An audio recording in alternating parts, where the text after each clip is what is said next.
Pouco passava do meio-dia de 10 de abril de 1924, quando no número 88 da rua José Augusto Coelho, em Azeitão, nascia Sebastião Artur Cardoso da Gama, o filho mais novo do casal Sebastião Leal da Gama Júnior e Ana Cardoso Leal da Gama. Uns meses mais tarde, a família mudou-se para outra casa, no número 140 da mesma rua. Foi neste novo espaço que o jovem Sebastião cresceu até 1938. Foi também a partir daqui que calcorreou a vila, que passeou até à Rábida, levado pela família ou por pessoas amigas, destino a que se habituou e que iria marcar o seu trajeto de poeta e de cidadão. Foi também a partir dessa casa que olhou para o outro lado da rua, onde, no edifício que é agora a Casa Memória, havia o rosto de Joana Luísa, que nascera um ano antes, em 28 de fevereiro de 1923. A instrução elementar foi feita na escola primária de Aldeia Rica e é desse tempo, quando tinha 10 anos, que existem os seus mais antigos versos, um conjunto de quadras por onde passam os reis de Portugal. Pelos 14 anos, a tuberculose surpreendeu-o. Por conselho médico e com as praias da Arrábida tão próximas, a família opta por se mudar para o Portinho da Arrábida por causa das benesses do ar marítimo para combater a doença. O pai de Sebastião da Gama consegue negociar a cedência do forte para ali estabelecer um comércio ligado à restauração e, mais tarde, à hotelaria, a estalagem de Santa Maria da Arrábida. No entanto, as deslocações a Azeitão prosseguem. Os pais não abandonam a vida comercial que ali têm e Sebastião adora explorar a serra e fazer os passeios que, por caminhos e veredas, o levam à vila e trazem de regresso ao Portinho. Entretanto, um professor vem semanalmente desde Setúbal para acompanhar os estudos do jovem, que prestará provas no Liceu de Setúbal em 1941. O encontro diário com a paisagem que era marcada pela Pedra da Anixa leva-o a criar o pseudónimo Zé da Anixa, nome com que assinou a sua colaboração no jornal montigense Gazeta do Sul, iniciada quando tinha 16 anos, em 8 de dezembro de 1940, com o poema Portugal Independente, o seu primeiro texto publicado. Neste jornal do Montijo, colaboraria ao longo de 21 edições. Com 18 anos, em 1942, Sebastião da Gama rumou a Lisboa para se inscrever na Faculdade de Letras, então a funcionar no convento de Nossa Senhora de Jesus, no Bairro Alto. Seguiu o curso de Filologia Românica como aluno voluntário, pois tinha de continuar a fruir os ares da Arrábida por questões de saúde. Foi ao longo do curso que conheceu amigos como Luís Filipe Lindley Sintra, David Mourão Ferreira, Maria Barroso, Luís Amaro, Matilde Rosa Araújo, os irmãos Eurico, João e Pedro Lisboa, António Manuel Couto Viana e muitos outros. Alguns destes amigos viriam a ser determinantes para a publicação da obra póstuma de Sebastião da Gama, em colaboração com Joana Luísa. O percurso de poeta de Sebastião da Gama seguia a par com a sua vida de estudante, dando a conhecer aos amigos os poemas e a Arrábida. Foi em maio de 1944 que o poeta Rui Sinati, já com obra consagrada, escreveu uma dedicatória para o poeta azeitonense dizendo: ao jovem sucessor do Frei Agostinho, Sebastião da Gama, afetuosamente Rui Sinati. Nesta altura, ainda Sebastião não tinha publicado nenhum livro, mas já andava a trilhar os caminhos e as mensagens poéticas do frade franciscano do século XVI, Agostinho da Cruz. Vão ser, de resto, os versos de Frei Agostinho a abrir o primeiro livro de Sebastião da Gama, Serra Mãe, publicado em dezembro de 1945. Ó Serra das Estrelas tão vizinha, quem nunca de ti, Serra, se apartara? 1944 é ainda o ano da oficialização do namoro entre Joana Luísa e Sebastião da Gama. Em 18 de agosto, Joana escreve a uma amiga a anunciar o início dessa relação. Para mim, ele é apenas aquele que eu sempre esperei para companheiro da minha vida. É aquele que eu amo. Sinto-me a mais feliz do mundo.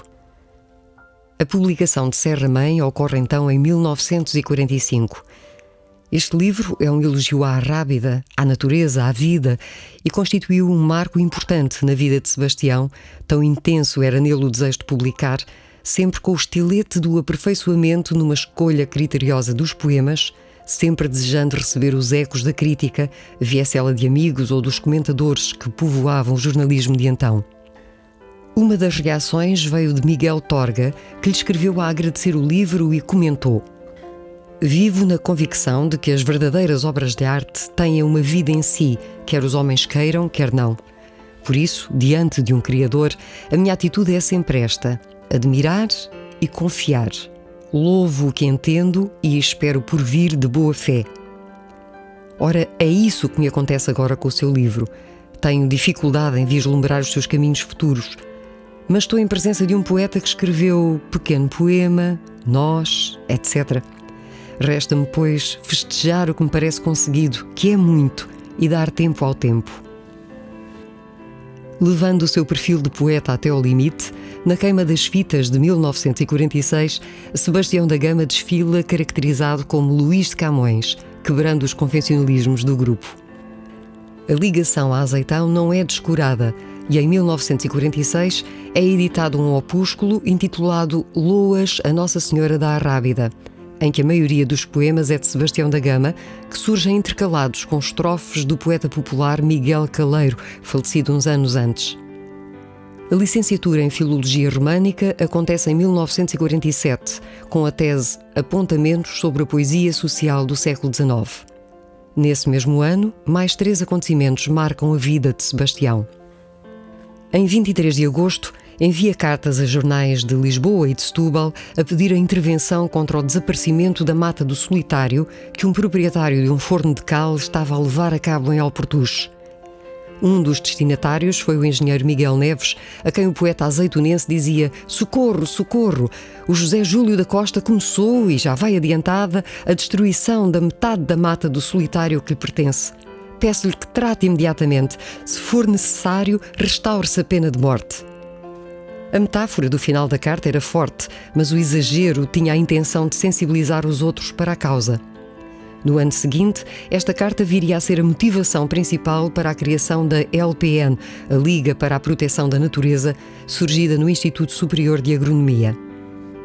Ainda em 1947, Sebastião da Gama inicia a atividade de professor na Escola Industrial e Comercial João Vaz, em Setúbal, estabelecimento que desde 1987 é a Escola Secundária Sebastião da Gama. No final desse ano, surge o segundo livro, intitulado Cabo da Boa Esperança. Uma viagem à França será o acontecimento determinante de 1948. Em 31 de julho desse ano, Sebastião passava a fronteira luso-espanhola para regressar a 21 de agosto. A viagem até Paris foi a oportunidade para encontrar as diferenças, para mais mergulhar na cultura francesa, sobretudo nos planos da pintura, da arquitetura e da literatura. No início de 1949, Sebastião da Gama começa a lecionar na Escola Industrial e Comercial Veiga Beirão, no Largo do Carmo, em Lisboa, onde faz o seu estágio profissional que decorre até fevereiro do ano seguinte. Deste tempo de cerca de um ano, resultou o seu diário, obra publicada postumamente, em 1958, ainda hoje um testemunho importante para a educação, sobretudo pela dimensão afetiva na pedagogia e pelo exemplo de capacidade reflexiva do professor perante a prática letiva. Ocupado na Escola Veiga Beirão e no curso de Ciências Pedagógicas que vai fazendo em Coimbra, Sebastião da Gama continua a não esquecer a sua origem, colada a Azeitão e à Arrábida, e no final de maio de 1949, em 3 dias, redige um dos textos mais belos sobre os concelhos de Sesimbra, Palmela e Setúbal, com descrições de elevado valor metafórico a enaltecerem a paisagem local, intitulado A Região dos Três Castelos. Foi também neste ano de 1949 que, no Portinho, aconteceu o encontro entre Miguel Torga e a mulher e Sebastião da Gama. O escritor transmontano impressionou fortemente o poeta da Arrábida, que testemunhou: "Disse Miguel Torga da poesia uma coisa, 2 coisas que eu sempre tenho pensado e que mais se afirmaram em mim por ele as ter dito. Primeira, que é preciso que a poesia venha ao nosso encontro. Segunda, que é preciso, para a receber, ter as mãos purificadas." Em 1950, Sebastião da Gama foi convidado pela Câmara de Setúbal para proferir conferência no dia 15 de setembro, data que lembra o nascimento de outro poeta maior da região do Sado, Bocage. A palestra, intitulada Lugar de Bocage na Nossa Poesia de Amor, ainda hoje uma abordagem importante da obra do Vate Sadino, teve ampla repercussão, tendo sido repetida em Estremoz e em Vila Viçosa, além de ter sido publicada na revista da Faculdade de Letras de Lisboa.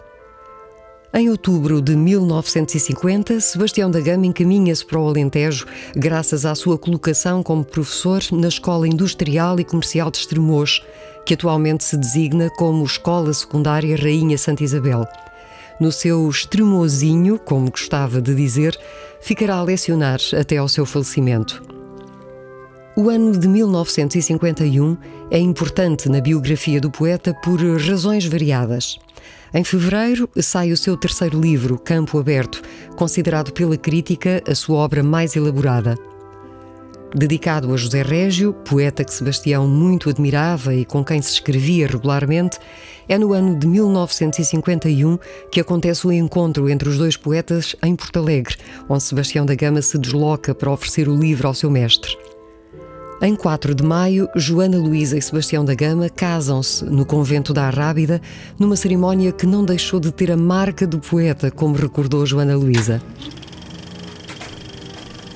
No dia do nosso casamento, ele foi muito cedo para a Serra. Casámos no convento da Arrábida e por lá andou. E, como fazia muitas vezes, apanhou um ramo de alecrim. Quando eu cheguei à porta da capela com o meu ramo de rosas, ele veio ter comigo, pediu umas rosas que deu a um convidado e disse-me: "Leva antes estas." E eu casei-me de ramo de alecrim. A lua de mel decorre no espaço do convento e só em meados de setembro o casal faz a sua primeira viagem ao norte do país, aproveitando para visitar outro amigo de correspondência e também poeta, Teixeira de Pascoais. O ano de 1952 foi curto para a vida de Sebastião e para o amor de Joana Luísa e de Sebastião. O último texto escrito pelo poeta foi o conto Encarcerar a Asa, datado de 25 de janeiro, uma história sobre uma ave dentro de uma gaiola onde diz, a dado passo: "Se eu andasse zangado com a vida, que não ando, apesar de tanto mal que me tem feito, há tantas coisas boas que a vida dá e me dá, era por causa do pintacílogo que me reconciliaria com ela e com os homens, se eu andasse zangado com os homens." Gravemente doente, em consequência da tuberculose e de outras complicações que lhe sucederam, na noite de 6 de fevereiro é transportado de Estremoz para Lisboa, para o Hospital de São Luís, onde acaba por falecer na manhã do dia seguinte.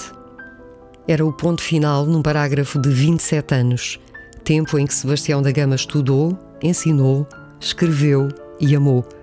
Ficava um percurso em que a sua poesia saltava por 3 livros, por diversos livros de curso e por diversas revistas e jornais, universitárias, Ver e Querer, Flama, Mundo Literário, Távola Redonda, Jornal do Barreiro, Horizonte, Brados do Alentejo, entre outros títulos. A obra de Sebastião da Gama foi continuada por Joana Luísa, que assumiu querer divulgar essa poesia e a sua mensagem, sendo-lhe devido o reconhecimento de que, sem a sua ação em prol da difusão e do acesso à obra que Sebastião não publicou, estaríamos perante uma obra incompleta. Graças a Joana Luísa e aos amigos que acompanharam Sebastião da Gama na literatura e na vida, a publicação dos inéditos do poeta azeitonense prosseguiu, ficando o público a conhecer Pelo Sonho é que Vamos, em 1953, Diário, em 1958, Itinerário Paralelo, em 1967, O Segredo é Amar, em 1969, Cartas, em 1994, Não Morri Porque Cantei, em 2003 e Estevas, em 2004. As homenagens a Sebastião da Gama têm-se sucedido. Logo em 1953, na casa de Azeitão, onde viveu até aos 14 anos, e em Estremoz, na casa que habitou com Joana Luísa.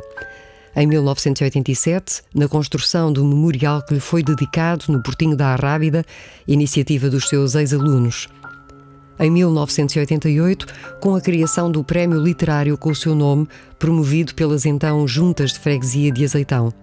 Em 1993, pela atribuição póstuma da Gran Cruz da Ordem do Infante Dom Henrique pelo Presidente da República Mário Soares. Em 1999, pela criação do Museu Sebastião da Gama em Azeitão. em 2007, pela inauguração do monumento ao poeta em Vila Nogueira de Azeitão. Em 2006 foi criada a Associação Cultural Sebastião da Gama, que teve como primeira associada Joana Luísa. O objetivo da associação é o de divulgar a obra e mensagem do seu patrono. Para isso, tem promovido as mais diversas ações, contando com parcerias várias, entre as quais pontificam as estabelecidas com a Junta de Freguesia de Azeitão e com a Câmara Municipal de Setúbal.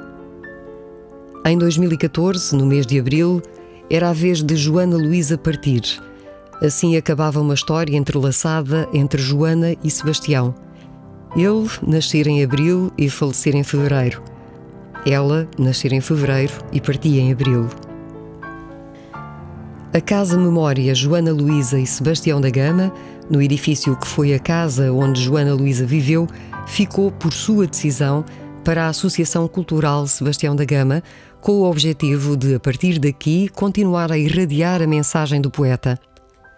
Este é o presente e o futuro desta Casa Memória e é o resultado de uma parceria da Associação com a Junta de Freguesia de Azeitão e com a Câmara Municipal de Setúbal, visando perpetuar a história de amor e de poesia vivida entre Joana Luísa e Sebastião da Gama.